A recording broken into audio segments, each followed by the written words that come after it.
السلام علیکم ورحمۃ اللہ وبرکاتہ۔ ناظرین محترم، اللہ تبارک و تعالی جب کسی کو مقام عطا فرماتا ہے یا ہدایت کے راستے پر چلانا چاہتا ہے تو وہ کس طرح اس بندے کے دل کے حالات، اس کی ضروریات، اس کی نفسیات اور اس کے مقامات کو تبدیل کر دیتا ہے، یہ صرف اللہ تبارک و تعالی ہی جانتا ہے۔ لیکن ایسے بے شمار واقعات گزرے ہیں جس سے اللہ تبارک و تعالی کی رحمت، اس کا کرم اور وہ جس کو ہدایت پہ چلانا چاہے، اس کی مثال ہمیں ڈھیروں واقعات میں ملتی ہے۔ ایک ایسا ہی واقعہ ہے ایک اللہ کے ولی کا جو شرابی تھے، لیکن اللہ تبارک و تعالی نے انہیں ولایت کے مقام پر فائز کر دیا۔ جی ہاں ناظرین محترم، یہ واقعہ ہے حضرت بشر حافی رحمۃ اللہ تعالی علیہ کا۔ تو میری آپ سے مؤدبانہ گزارش ہے کہ آپ اس ویڈیو کو اینڈ تک ضرور دیکھیے گا۔ ناظرین محترم، حضرت بشر حافی رحمۃ اللہ تعالی علیہ اپنی پہلی زندگی میں ایک بہت بڑے شرابی ہوا کرتے تھے۔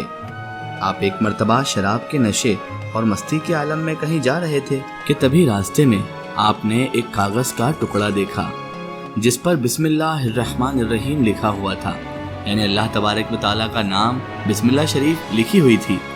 حضرت بشر حافی نے اس کاغذ پر اللہ کا نام لکھا ہوا دیکھ کر تعظیماً اسے اٹھا لیا اور عطر خرید کر اسے معطر کیا، یعنی اس پر عطر پیش کیا اور پھر اسے ایک بلند جگہ پر رکھ دیا۔ اسی رات ایک بزرگ نے خواب میں سنا کہ کوئی کہہ رہا ہے کہ جاؤ بشر حافی سے کہہ دو کہ تم نے میرے نام کو معطر کیا، اس کی تعظیم کی اور اسے بلند جگہ پر رکھا، ہم بھی تجھ کو پاک کریں گے اور دنیا و آخرت میں تمہیں بزرگی عطا فرمائیں گے اور بلند مقام عطا فرمائیں گے۔ ان بزرگ نے دل میں سوچا کہ بشر تو ایک شرابی اور فاسق شخص ہے، شاید میں نے یہ خواب غلط دیکھا ہے۔ چنانچہ انہوں نے وضو کیا، نفل پڑھی اور پھر سو گئے۔ دوسری بار انہوں نے پھر وہی خواب دیکھا۔ اسی طرح 3 مرتبہ ان بزرگان دین کو یہی نظر آیا اور یہی آواز سنائی دی کہ یہ ہمارا پیغام بشر ہی کی طرف ہے، جاؤ اسے ہمارا یہ پیغام پہنچا دو۔ چنانچہ جب صبح ہوئی تو وہ بزرگ حضرت بشر کی تلاش میں نکلے۔ ان کو پتہ چلا کہ وہ شراب کی مجلس میں بیٹھے ہیں تو وہیں پر پہنچ گئے اور حضرت بشر کو آواز دے دی۔ لوگوں نے بتایا کہ وہ شراب کے نشے میں بے ہوش پڑے ہیں۔ انہوں نے کہا کہ تم لوگ اسے جا کر کسی طرح یہ بات سنا دو کہ تمہارے نام ایک ضروری پیغام آیا ہے اور پیغام لانے والا باہر کھڑا ہے۔ چنانچہ وہ لوگ گئے اور حضرت بشر سے جا کر کہہ دیا کہ اٹھو باہر چلو، تمہارے نام کوئی پیغام آیا ہے۔ حضرت بشر نے فرمایا کہ ان سے جا کر پوچھو وہ کس کا پیغام لائے ہیں۔ وہ بزرگ فرمانے لگے کہ میں خدا تعالی رب کریم کا پیغام لایا ہوں، کیا خبر کہ پیغام عتاب آمیز ہے یا عقاب آلودہ۔ پھر باہر آئے اور جا پہنچے کہ میں بھی دیکھوں کیا پیغام بھیجا ہے۔ تو ان بزرگ نے حضرت بشر کو جب یہ پیغام پہنچایا تو اس وقت حضرت بشر کے پیروں میں جوتا یا چپل نہیں تھی۔ جب ان بزرگ نے حضرت بشر رحمۃ اللہ تعالی علیہ کو وہ پیغام سنا دیا کہ خداوند کریم نے فرمایا ہے کہ تم نے اس کے نام کو معطر کیا، بلند مقام پر رکھا، اللہ تعالیٰ بھی تمہیں بلند مقام عطا فرماتا ہے، تو حضرت بشر حافی پیغام حق سن کر سچے دل سے توبہ کرنے لگے اور اس بلند مقام پر جا پہنچے کہ مشاہدے حق کے غلبے کی شدت سے برہنہ پاؤں رہنے لگے اور کبھی جوتا پاؤں میں نہ پہنا، اور اسی لیے آپ حافی کے نام سے مشہور ہو گئے، کیونکہ حافی ننگے پاؤں والے کو کہتے ہیں، اسی لیے آپ حضرت کا نام نامی اسم گرامی حضرت بشر حافی رحمۃ اللہ تعالی علیہ ہو گیا۔ لوگوں نے جب آپ سے یہ پوچھا کہ آپ جوتی کیوں نہیں پہنتے تو فرمایا حق تعالیٰ فرماتا ہے کہ میں نے زمین کو تمہارا بچھونا بنایا ہے، بس بادشاہ کے بچھائے ہوئے بچھونے پر جوتی پہن کر جانا بے ادبی ہے، اور اسی لیے میرا نام حافی ہے۔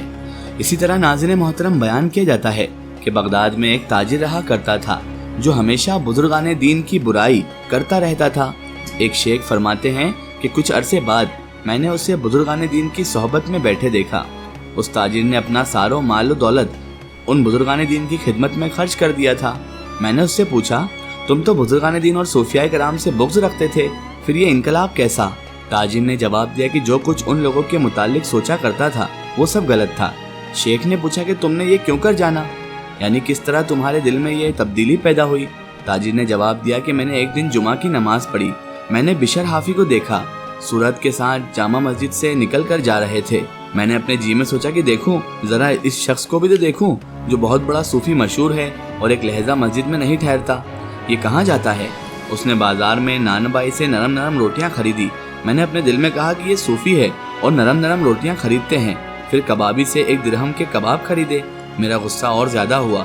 وہاں سے وہ حلوائی کی دکان پر آئے اور 1 درہم کا فالودہ خریدا۔ میں نے سوچا کہ جب یہ کھانے بیٹھے گا تو اس پر عیش تلخ کر دوں گا۔ اس نے جنگل کا راستہ لیا۔ مجھے خیال آیا کہ اس کے سبزہ زار کی تلاش ہے، وہاں بیٹھ کر یہ کھائے گا، چنانچہ میں بھی اس کے پیچھے پیچھے ہو لیا۔ وہ عصر تک چلتا رہا۔ عصر کے وقت ایک گاؤں میں پہنچا اور ایک مسجد میں داخل ہوا۔ مسجد میں ایک مریض موجود تھا۔ اس کے سرہانے بیٹھ کر بڑی مروت سے اسے وہ روٹی اور اسے وہ کباب کھلانے لگا۔ میں گاؤں دیکھنے کے ارادے سے مسجد سے باہر نکلا اور تھوڑی دیر بعد واپس لوٹا تو انہیں نہ پایا۔ میں نے اس مریض سے پوچھا کہ بشر کہاں ہے؟ اس نے کہا وہ بغداد کو لوٹ گئے۔ میں نے دریافت کیا کہ بغداد کا یہاں سے کتنا فاصلہ ہے؟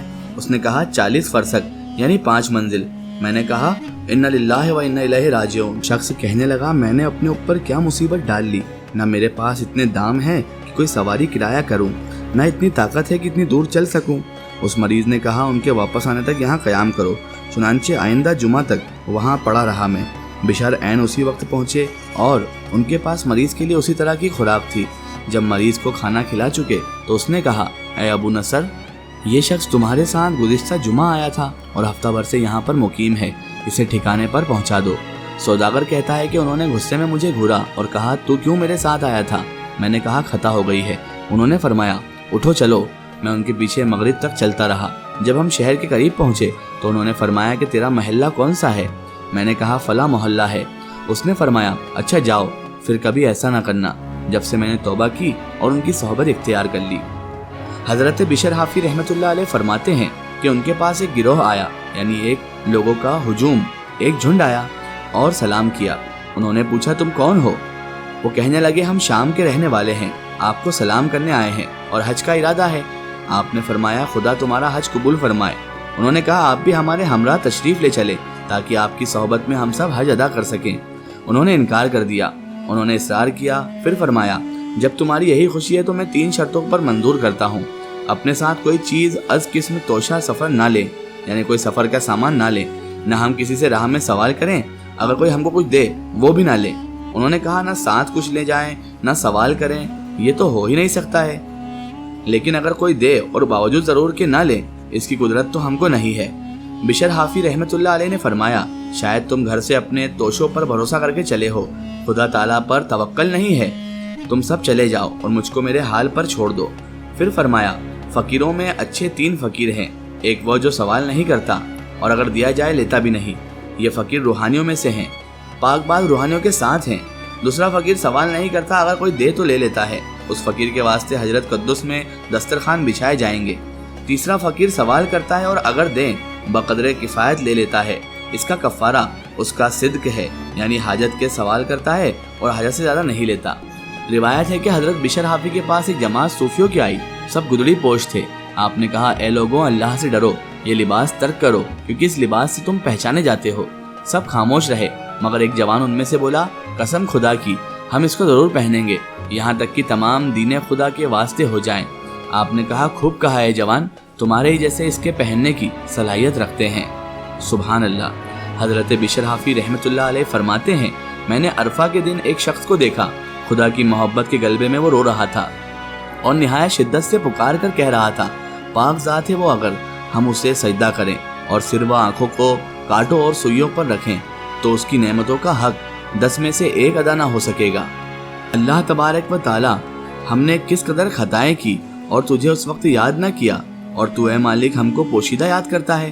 ہم نے جہالت سے گناہ کیا اور تجھ سے اپنی دانشت میں چھپایا، اور تو ہمارے ساتھ مہربانی سے پیش آیا اور ہمارے گناہوں کی پردہ پوشی فرمائی۔ کہتے ہیں وہ میری نظروں سے غائب ہو گیا۔ جب میں نے دیکھا لوگوں سے پوچھا تو معلوم ہوا کہ وہ ابو عبید ہیں، خاصان خدا میں سے۔ 73 سال ہوئے کہ انہوں نے آسمان کی طرف منہ اٹھا کر نہیں دیکھا۔ لوگوں نے اس کا سبب پوچھا تو بولے میں شرماتا ہوں کہ اپنا منہ شرمندگی کی وجہ سے آسمان کی طرف اٹھاؤں۔ تعجب ہے کہ نیک فرما بردار ہو کر باوجود حسن اطاعت کے عجز و انکسار کرے اور نافرمان تمرد و سرکشی سے پیش آئے اور اپنے گناہوں سے نہ شرمائے۔ اللہ تعالیٰ اپنے دیدار سے محروم نہ کرنا اور اپنے نیک دوستوں کی برکت سے ہم کو نفع دارین عطا فرمانا اور انہی بزرگوں کے ساتھ ہمارا حشر کرنا، آمین یا رب العالمین۔ ناظرین محترم، یہ تھی حضرت بشر حافی کے ولایت کے مقام پر فائز ہونے کی داستان۔ اللہ تعالیٰ سے دعا ہے کہ اللہ تعالیٰ ہمیں بھی ایسے نیک لوگوں کی صحبت نصیب فرمائے اور ان کے بتائے ہوئے راستے پر چلنے کی توفیق عطا فرمائے، آمین ثم آمین۔ سو ناظرین، آپ کو یہ ویڈیو کیسی لگی کمنٹ سیکشن میں ضرور بتائیں، اور ہمارے چینل تاریخ اولیاء کو سبسکرائب کرنا بالکل نہ بھولیں۔ اس ویڈیو کو زیادہ سے زیادہ شیئر کریں اور اس سے تمام اولیاء کرام اور تمام بزرگان دین کے چاہنے والوں تک ضرور پہنچائیں۔ پھر حاضر ہوتے ہیں کسی نئے واقعے یا ویڈیو کے ساتھ، تب تک کے لیے خدا حافظ، السلام علیکم۔